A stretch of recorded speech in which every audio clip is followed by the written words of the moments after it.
Hello, जय हिंद, जय Bharat, students, friends. आज का जो हमारा टॉपिक है वो एक बहुत ज्वलंत मुद्दा है। It is one of the most important thing in each and every one's career, life and you can say उसकी जीवन का एक बहुत महत्वपूर्ण पार्ट है। आज हम जिस पे बात करने जा रहे हैं कि करियर। पहली बात तो आपको बता दूं, करियर अलग है, जॉब अलग है, दोनों को मिक्स मत करिए। जब बच्चा 10+2 पास करता है, क्लास 12 पास करने के बाद, इंटरमीडिएट के बाद, सबसे बड़ा जो सवाल जो उसके माँ बाप और उसके सामने आता है, अब क्या, किस में एडमिशन कराएं, किसी बड़े कॉलेज में या जिसमें बहुत ज़्यादा स्कोप है, जिस कॉलेज में जहाँ प्लेसमेंट अच्छा है वहाँ पे, या किसी ऑर्डिनरी कॉलेज में जहाँ फीस कम है वहाँ एडमिशन करा के, कोई बड़ी कोचिंग में एडमिशन करा के उसको सिविल सर्विसेज या किसी और कॉम्पिटिटिव एग्जाम की प्रिपरेशन कराएं। सबसे बड़ा सवाल, जो बच्चों की चॉइस है वो करवाएं कि जो हम चाहते हैं वो करवाएं, या जिसकी मार्केट में डिमांड है वो करवाएं। ये समस्या आज की डेट में हर किसी के सामने है और एक ना एक बार हर कोई। देखिए, those who are rich and having the resources, उन्हें शायद ये ना सोचना पड़ता हो क्योंकि आपके पास ऑलरेडी रिसोर्सेज हैं, संसाधन है। लेकिन एक मिडिल क्लास, एक पुअर क्लास या एक ऑर्डिनरी आदमी को ये चीज सोचनी पड़ती है। कई बार बच्चों के मन में ऐसा होता है कि उन्हें साइंस भी अच्छी लगती है, मैथ्स भी अच्छी लगती है, बायो भी अच्छी लगती है और साथ ही साथ उन्हें हिस्ट्री भी अच्छी लगती है। अभी तो बड़ा डेडली कॉम्बिनेशन हो गया।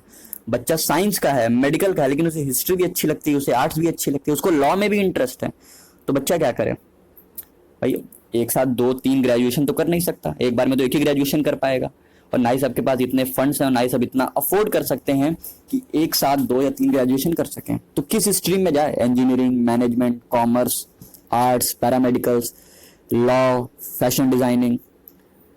कई तो ऐसे हैं जो हमें लगता है कि नहीं बहुत ट्रेडिशनल कोर्सेज हैं, जैसे फॉर एग्जांपल ऑर्डिनरी बीए या बीएससी करना, फिजिक्स, केमिस्ट्री और मैथमेटिक्स आपने ले लिया बीएससी में, ट्रेडिशनल कोर्स। लेकिन क्या उसका स्कोप है? क्या उसका रेलेवेंसी है? क्या उससे आपको एक अच्छा करियर मिलेगा? देखिए, job is a different thing. Job तो ये है, आपने पढ़ाई की, एक सर्टेन स्किल्स हासिल की है, आपको जॉब मिल गई। लेकिन career is a different thing. फिर बात आती है कॉलेज सिलेक्शन की, सबसे महत्वपूर्ण सवाल।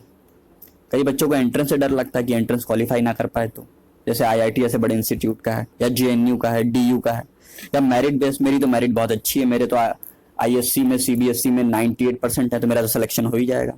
ऑटोनॉमस में जाएं कि सेंट्रल में जाएं कि डीम्ड में जाएं कि प्राइवेट यूनिवर्सिटी में जाएं तो जाएं कहाँ?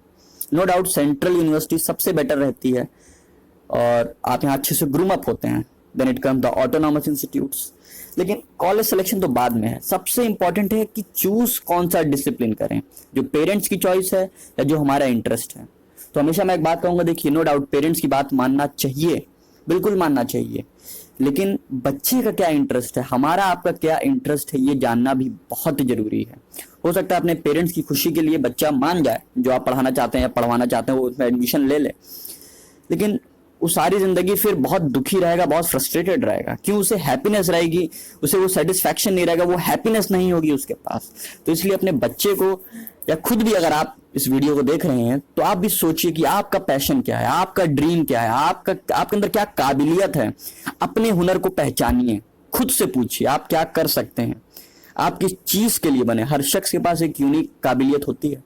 We all are unique in multiple aspects. We all are different from each other and we all are special in each and every aspect. हम सब विशेष हैं, हम सब भिन्न हैं और हम सब में कुछ ना कुछ खासियत है जिसको हमें पहचानना है। और इसको पहचानिए कि आपका इंटरेस्ट क्या है, क्या काबिलियत, क्या हुनर दिया है भगवान ने आपको और क्या हुनर को आप और निखार सकते हैं अच्छे से।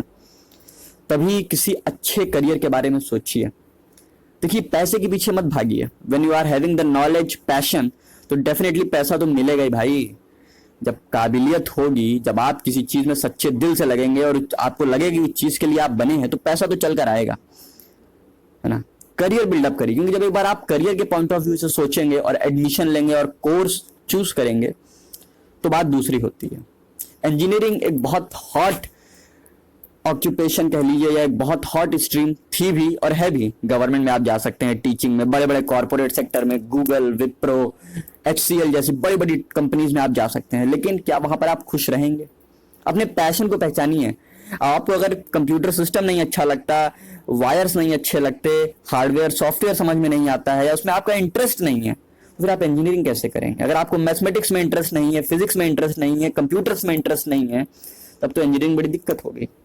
Commerce and management, when we are talking about the commerce and management, तो उसके साथ में अगर हम स्टैटिस्टिक्स को जोड़ दें, अभी रिसेंटली कुछ दिन पहले स्टैटिस्टिशियन डे भी था, हिंदी में बोलते हैं सांख्यविद। स्टैटिस्टिक्स का सारा खेल है भाई, हर जगह देखो आंकड़े आते हैं ना, अभी कोविड के आंकड़े आ रहे हैं, इतने पेशेंट इन्फेक्टेड हुए, इतने वो हुए। तो कॉमर्स और मैनेजमेंट, अगर आप लोग बीबीए करने की सोच रहे हैं तो मेरी एक सलाह है, बीबीए के साथ पीजीडीएम जरूर करिएगा, और साथ ही साथ कोई अच्छा सा कंप्यूटर कोर्स भी। देखिए जमाना आजकल मल्टी डिसिप्लिनरी और मल्टीटास्किंग का है, एक डिग्री से काम नहीं चलने वाला है, तो आपको मल्टी टैलेंटेड, मल्टी डिसिप्लिनरी, जैसा कि मैं कह रहा था कंप्यूटर का, देखिए कंप्यूटर की नॉलेज तो आजकल बहुत जरूरी है। हम सिर्फ एक एंड्रॉयड मोबाइल चला लेते हैं वो काफी नहीं है, इसलिए एक अच्छा सा साउंड कंप्यूटर कोर्स करिए या कंप्यूटर की नॉलेज हासिल करिए, और अगर हो सके तो कोशिश करिए इंग्लिश स्पीकिंग और राइटिंग पे भी कमांड होना चाहिए। ऐसा नहीं कि अगर आपको इंग्लिश नहीं आती होगी तो आप कुछ कर नहीं पाएंगे, ऐसा बिल्कुल भी मत सोचिएगा। भाषा सिर्फ एक जरिया होती है अपनी बात को सामने वाले तक पहुंचाने का। भाषा कभी ज्ञान के आगे रोड़ा या बाधा नहीं बनती है। आप चाहें तो ट्रेडिशनल कोर्स कर लीजिए, वोकेशनल कोर्स कर लीजिए, या आर्किटेक्चर में बहुत स्कोप है। आजकल देखिए तमाम बड़ी डिजाइन वाली बिल्डिंग्स बनती हैं, मॉल्स बन रहे हैं, तो इसका स्कोप हमेशा रहेगा। आर्ट्स और फैशन का देखिए, डिजाइनर मास्क भी चल गया, डिजाइनर मास्क भी चल गए। कभी कपड़ों में डिजाइन होती थी, जूतों में होती थी, हैंडबैग्स में होती थी, आजकल देखिए। तो इसलिए किसी भी चीज का कोई दौर नहीं होता है। हाँ, ये आप कह सकते हैं आज थोड़ी उसकी डिमांड कम हो गई है, लेकिन चीजें लौटती हैं। तो आर्ट्स का, फैशन का, डिजाइनिंग का, इनका भी अपना ही स्कोप है। लेकिन एक सबसे बड़ी समस्या आजकल जो होती है, इन सब के अलावा बहुत से ऐसे बच्चे होते हैं जिनका मन होता है कि नहीं वो मैथमेटिक्स के साथ हिस्ट्री भी पढ़ें, फिजिक्स के साथ मास कम्युनिकेशन पढ़ें, कंप्यूटर साइंस के साथ ज्योग्राफी या एनवायरनमेंट पढ़ें, और उनका दोनों में इंटरेस्ट होता है। तो ऐसे बच्चे क्या करें? तब तो समस्या बड़ी गंभीर है भाई। अब क्या माँ बाप दो ग्रेजुएशन करवाएंगे? सबके पास तो इतना पैसा नहीं, और ना इतना अफोर्ड कर सकते, और ना ही भाई ऐसे तो 30 साल की उम्र तक, 35 साल की उम्र तक बच्चा पढ़ता ही रहेगा। भाई आपने 2 ग्रेजुएशन किए 3-3 साल, तो 18 6 24 साल तो ऐसे ही हो गया। भगवान न करे 1 साल कम ज्यादा आगे पीछे हो गया तब तो और डिले हो गया। अच्छा, ट्रेडिशनल कोर्सेस, ये भी आजकल बहुत चलन में है कि ट्रेडिशनल कोर्सेज में क्या है, आपने ऑर्डिनरी बीएससी कर लिया, मैथमेटिक्स, केमिस्ट्री, फिजिक्स, या ऑर्डिनरी बीए ले लिया, हिस्ट्री, सोशियोलॉजी और ज्योग्राफी, लेकिन उसका स्कोप क्या है? क्या वो बीए ऑनर्स है? जब अच्छा एक बात और यहाँ बताना चाहूंगा, BA honours, when we are talking about the BA honours, तो यहाँ पे स्पेशलाइजेशन हो जाता है एक पर्टिकुलर सब्जेक्ट में, यहाँ आपका मेजर और माइनर हो जाता है। और जो ट्रेडिशनल या कन्वेंशनल बीए या बीएससी होता है, वहां पर आपके 3 सब्जेक्ट होते हैं। हालांकि कुछ यूनिवर्सिटी 4 सब्जेक्ट भी देती हैं। इन सब से अलग, जैसा कि मैं थोड़ी देर पहले कह रहा था, कि ऐसे बच्चे का क्या जो मैथ के साथ फाइन आर्ट्स भी लेना चाहता है, कंप्यूटर भी लेना चाहता है, और मास कम्युनिकेशन भी लेना चाहता है, तो भैया उस बच्चे के लिए लिबरल एजुकेशन है। यहाँ पर आप हिस्ट्री के साथ मैथमेटिक्स, हिस्ट्री के साथ ज्योग्राफी, उसके साथ स्टैट्स, कम्युनिकेशन, इंग्लिश लिटरेचर, तमाम अलग अलग सब्जेक्ट का कॉम्बिनेशन चूज करके आप ले सकते हैं। अब ये डिपेंड करता है, आपको देखना पड़ेगा कौन सी यूनिवर्सिटी कौन से कॉम्बिनेशन आपको ऑफर कर रही है। लेकिन स्ट्रीम, कॉलेज, डिसिप्लिन, कौन सा शहर में एडमिशन लेना है, कौन से कॉलेज में लेना है, ऑटोनॉमस यूनिवर्सिटी या सेंट्रल यूनिवर्सिटी, ये सब तो बात की बात है। सबसे इंपॉर्टेंट है आपका पैशन, क्योंकि करियर बनाने के लिए पैशन बहुत इंपॉर्टेंट है। तो अपने पैशन को फॉलो करिए। 3 इडियट्स में कहता है ना, अब्बा नहीं मानेंगे, बात सही, अब्बा नहीं मानेंगे, लेकिन एक बार अब्बा को बताइए, अपने पापा को बताइए, अपने पेरेंट्स को बताइए, उनसे डिस्कस करिए, अपनी बात रखिए कि मेरा इसमें इंटरेस्ट है। और पेरेंट्स को भी समझना चाहिए कि हमें थोपना नहीं है बच्चों पे, हमें जॉब नहीं करवानी है, उसका करियर बिल्डअप करना। कोई एक उसको एक बंधुआ मजदूर नहीं बनाना जॉब वाला, कि सुबह उठ गया 8 बजे, 1 घंटे का ट्रैवल कर रहा है कार से, मेट्रो से, शाम को 8 बजे घर आ रहा है, खाते में लाख रुपए आ रहा है। क्या है ये जिंदगी? नो डाउट पैसा मिल रहा है, सब कुछ है, लेकिन क्या उसमें वो खुश रहेगा? क्या उसमें वो खुश हो पाएगा? क्या उसमें उसका इंटरेस्ट है? जिस काम में देखिए आपका मन लगता है ना, आपका इंटरेस्ट होता है, उसको आप बेड पे लेटे लेटे भी करते हैं, और बीमार रहते हैं तो भी करते हैं। अगर इंटरेस्ट नहीं है, आपका मन नहीं है, आपका दिल उसमें नहीं लगता, तो फिर वो सिर्फ एक बोझ बन जाएगा, एक फॉर्मेलिटी बन जाएगी। एक बहुत फेमस कोट भी है, love what you do, do what you love. देखिए भाई, सही बात, जो करो उससे प्यार करो, और जिससे प्यार करो वही काम करो, नहीं तो फिर बहुत बहुत बोरिंग हो जाएगा। You are not making your career, then you are only looking for the job. आप एक जॉब देख रहे हैं काली। बिजनेस के लिए भी यही बात लागू होती है, ऐसा नहीं है। बिजनेस के लिए भी पढ़ाई बहुत जरूरी है भाई। बहुत से लोग ये सोचते हैं ना कि 10+2 कर लिया, पापा का बिजनेस संभाल लेंगे, पापा विधायक हैं, चाचा विधायक है, बहुत प्रॉपर्टी है, लेकिन नहीं।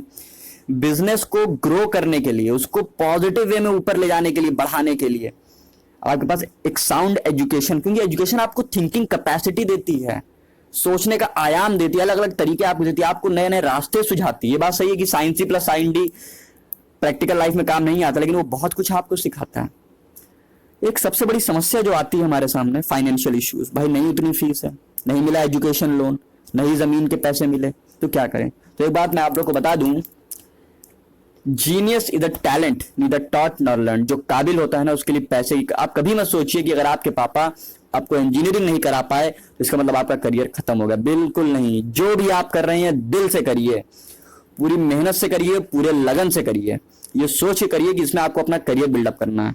एक ऑर्डिनरी बीए करके, मास्टर्स करके, नेट क्वालिफाई करके, पीएचडी करके आप एक सेंट्रल यूनिवर्सिटी में प्रोफेसर भी बन सकते हैं, एक टॉप लेवल के ब्यूरोक्रेट भी बन सकते हैं, और बेमन से इंजीनियरिंग की पढ़ाई करके भी आप एक मामूली से कॉल सेंटर में भी जॉब पा सकते हैं। देखिए मैं किसी की बुराई नहीं कर रहा हूं, अपनी अपनी जगह सब अच्छे हैं, इसलिए सोचिए समझिए। जय हिंद, जय भारत।